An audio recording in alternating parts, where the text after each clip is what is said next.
2026 की शुरुआत में जब पूरी दुनिया भारत की तरफ देख रही थी, तभी एक के बाद एक ऐतिहासिक व्यापार समझौते हुए। सबसे पहले यूरोपीय संघ के साथ मदर ऑफ ऑल डील्स और फिर अमेरिका के साथ वो अंतरिम फ्रेमवर्क जो लाखों भारतीयों के लिए नए दरवाजे खोल रहा था। टैरिफ कम हुए, बाजार खुले, एमएसएमई से लेकर किसानों तक सबके चेहरे पर मुस्कान आई। लेकिन इन बड़े बड़े ग्लोबल डील्स के ठीक बाद बिना किसी देरी के प्रधानमंत्री नरेंद्र मोदी का पहला विदेश दौरा कहाँ हुआ? मलेशिया। हाँ, ठीक 7 फरवरी 2026 को जब कुआलालंपुर एयरपोर्ट पर मलेशियाई पीएम अनवर इब्राहिम खुद खड़े थे, लाल कालीन बिछा गर्मजोशी से गले लगाते हुए। यह कोई सामान्य स्वागत नहीं था, यह एक संकेत था। दुनिया भर में सवाल उठने लगे, इतने बड़े पश्चिमी समझौतों के तुरंत बाद पूर्वी दक्षिण और दक्षिण एशिया की ओर आखिर क्यों? क्या यह महज एक यात्रा थी या भारत की कोई सोची समझी चाल? क्या पीएम यह दिखाना चाहते थे कि भारत अब सिर्फ अमेरिका या यूरोप का नहीं बल्कि पूरे एशिया का विश्वसनीय साथी बन चुका है? क्या मलेशिया के सेमीकंडक्टर हब, डिफेंस डील्स और इंडो पैसिफिक में चीन के बढ़ते दबाव के बीच यह यात्रा एक संतुलन बनाने का मास्टर स्ट्रोक है, या फिर इसके पीछे कुछ और गहरा राज है, जैसे कि ट्रस्ट को भारत की सबसे मजबूत मुद्रा बनाने का संदेश जो पीएम मोदी ने खुद मलेशिया में दोहराया? जैसे जैसे ये सवाल दिमाग में घूमते हैं, एक बात साफ होती है, यह यात्रा कोई संयोग नहीं, यह भारत की उस नई ताकत का ऐलान है जो अब वैश्विक पटल पर नियम बनाने की हैसियत रखती है। लेकिन असली कहानी क्या है? आइए देखते हैं। इन बड़े व्यापार समझौते के तुरंत बाद मलेशिया पहुंचने का फैसला कितना रणनीतिक और कितना रोमांचक था। नमस्कार, मैं ओमकार पांडे और स्वागत है आपका न्यूज 18 राजस्थान के डिजिटल प्लेटफॉर्म पे।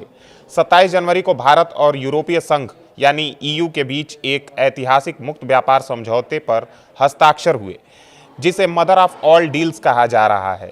यह समझौता लगभग 2 दशकों की बातचीत के बाद हुआ और यह दुनिया का सबसे बड़ा मुक्त व्यापार क्षेत्र बनाता है, जिसमें लगभग 2 अरब लोगों की आबादी शामिल है।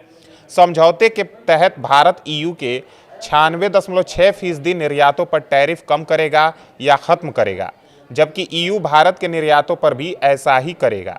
इसमें भारत के श्रम गहन क्षेत्र जैसे कि टेक्सटाइल, चमड़ा, जूते, चाय, कॉफ़ी, मसाले, खेल के सामान, खिलौने, रत्न और आभूषण को बड़ा फायदा मिलेगा। ईयू के साथ व्यापार 2024-25 में पहले से ही $136.5 बिलियन का था और यह समझौता इसे दोगुना करने का लक्ष्य रखता है। लेकिन यह सिर्फ व्यापार नहीं है, इसमें निवेश, सुरक्षा, भौगोलिक संकेतक जैसे कि जीआई और पारदर्शिता पर भी जोर है, जो भारतीय किसानों और एमएसएमई को सुरक्षा प्रदान करता है। उदाहरण के लिए भारतीय उत्पादों जैसे कि बनारसी साड़ी या दार्जिलिंग चाय को ईयू में विशेष संरक्षण मिलेगा। फिर 6 फरवरी 2026 को भारत और अमेरिका ने एक अंतरिम व्यापार समझौते का फ्रेमवर्क जारी किया, जो $500 बिलियन का एक बड़ा पैकेज है। यह समझौता अमेरिकी राष्ट्रपति डोनाल्ड ट्रंप और पीएम मोदी के बीच 2025 में शुरू हुई द्विपक्षीय व्यापार समझौते यानी बीटीए वार्ताओं का हिस्सा है। इसके तहत अमेरिका ने भारतीय निर्यातों पर टैरिफ को 50% से घटाकर 18% कर दिया, जिसमें टेक्सटाइल, चमड़ा, प्लास्टिक, रसायन, घरेलू सजावट और मशीनरी शामिल है। बदले में भारत ने अमेरिकी औद्योगिक सामान और कृषि उत्पादों जैसे कि डिस्टिलर्स ग्रेन, लाल ज्वार, नट्स, फल, सोयाबीन तेल, वाइन और स्पिरिट्स पर टैरिफ कम किए।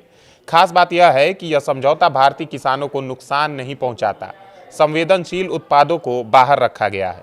वाणिज्य मंत्री पीयूष गोयल ने कहा कि इससे भारतीय एमएसएमई को अमेरिकी बाजार में ड्यूटी फ्री एंट्री मिलेगी, जिससे लाखों नौकरियां पैदा होंगी। साथ ही भारत ने रूसी तेल की खरीद रोकने का वादा किया, जो भू राजनीतिक दृष्टि से बेहद महत्वपूर्ण है। यह डील हार्ले डेविडसन मोटरसाइकिलों पर ड्यूटी खत्म करती है, लेकिन टेस्ला जैसी इलेक्ट्रिक वाहनों पर कोई रियायत नहीं, जो भारत की घरेलू ऑटो इंडस्ट्री को बचाता है। ये दोनों समझौते भारत को वैश्विक आपूर्ति श्रृंखलाओं में मजबूत बनाते हैं, खासकर सेमीकंडक्टर, डिजिटल टेक्नोलॉजी और रक्षा जैसे क्षेत्रों में। लेकिन इनके तुरंत बाद पीएम मोदी की मलेशिया यात्रा क्यों? जवाब भारत की एक्ट ईस्ट नीति और एशियाई क्षेत्र में बढ़ते प्रभाव में छिपा है। मलेशिया भारत का महत्वपूर्ण साझेदार है और 2024 में दोनों देशों ने अपनी साझेदारी को कॉम्प्रिहेंसिव स्ट्रेटेजिक पार्टनरशिप में अपग्रेड किया था।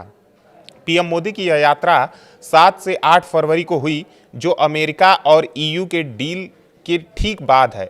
यह कोई संयोग नहीं है, यह एक रणनीतिक कदम है जो दिखाता है कि भारत अब वैश्विक व्यापार में एक ट्रस्टेड प्लेयर है और दक्षिण पूर्व एशिया में अपनी स्थिति को मजबूत करना चाहता है। पीएम मोदी 7 फरवरी को कुआलालंपुर पहुंचे, जहां मलेशियाई पीएम अनवर इब्राहिम ने एयरपोर्ट पर उनका स्वागत किया। यह एक दुर्लभ सम्मान था जो दोनों देशों के बीच गहरे संबंध को दर्शाता है। अगले दिन 8 फरवरी को पुत्रराजया में औपचारिक स्वागत हुआ, जिसमें गार्ड ऑफ ऑनर और द्विपक्षीय वार्ताएं शामिल थी। दोनों नेताओं ने व्यापार, निवेश, रक्षा, सुरक्षा, श्रम, पर्यटन, कनेक्टिविटी, कृषि और शिक्षा पर चर्चा की।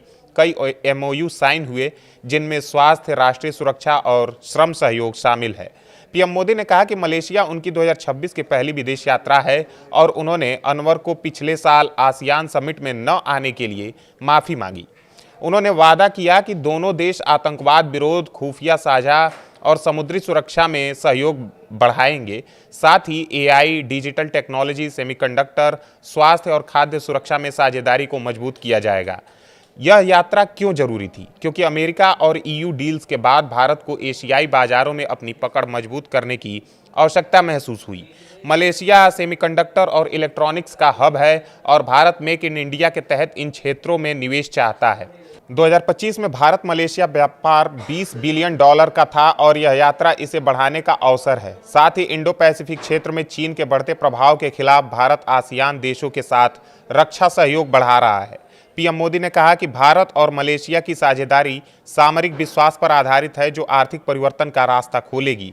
सीईओ फोरम में भी चर्चा हुई, जहां नए निवेश के अवसरों पर बात हुई।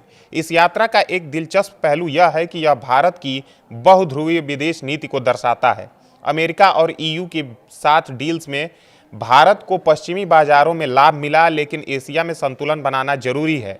मलेशिया मुस्लिम बहुल देश है और अनवर इब्राहिम के साथ पीएम मोदी की केमिस्ट्री अच्छी है, जो इस्लामी दुनिया में भारत की छवि सुधारती है।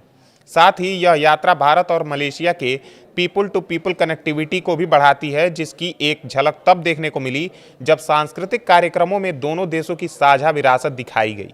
वहीं अगर ताज़ा अपडेट्स की बात करें तो 8 फरवरी को ही दोनों देशों ने संयुक्त बयान जारी किया, जिसमें 10वीं भारत मलेशिया सीईओ फोरम की सराहना की गई। इसमें ऊर्जा, कृषि, स्वास्थ्य और संस्कृति पर जोर है। पीएम मोदी ने कहा कि भारत की आतंकवाद नीति स्पष्ट है, कोई दोहरा मापदंड नहीं और कोई समझौता नहीं। अनवर ने कहा कि दोनों देशों में व्यापार, निवेश, कनेक्टिविटी और रक्षा में सहयोग बढ़ाएंगे। यह यात्रा 1957 से चली आ रही दोस्ती को मजबूत करती है और 2024 की स्ट्रेटेजिक पार्टनरशिप को आगे ले जाती है। कुल मिलाकर ये व्यापार समझौते और मलेशिया यात्रा भारत को वैश्विक पटल पर एक मजबूत खिलाड़ी बनाते हैं। अमेरिका और ईयू डील से भारत को बाजार का एक्सेस मिला, जो एमएसएमई और किसानों को फायदा पहुंचाएगा। मलेशिया यात्रा इससे जुड़ी है क्योंकि यह भारत की एशियाई रणनीति को मजबूत करती है, नए निवेश लाती है और क्षेत्रीय स्थिरता सुनिश्चित करती है। यह दिखाता है कि भारत अब सिर्फ एक उभरती अर्थव्यवस्था नहीं, बल्कि एक ऐसा देश है जो वैश्विक व्यापार के नियम खुद तय करने में सक्षम है। जैसे जैसे ये समझौते लागू होंगे, भारत की अर्थव्यवस्था में नई ऊर्जा आएगी और पीएम मोदी की यह यात्रा उसी दिशा में एक महत्वपूर्ण कड़ी है। क्या यह भारत को 2047 तक विकसित राष्ट्र बनाने के सपने को करीब लाएगी? समय बताएगा, लेकिन फिलहाल यह एक रोमांचक शुरुआत है।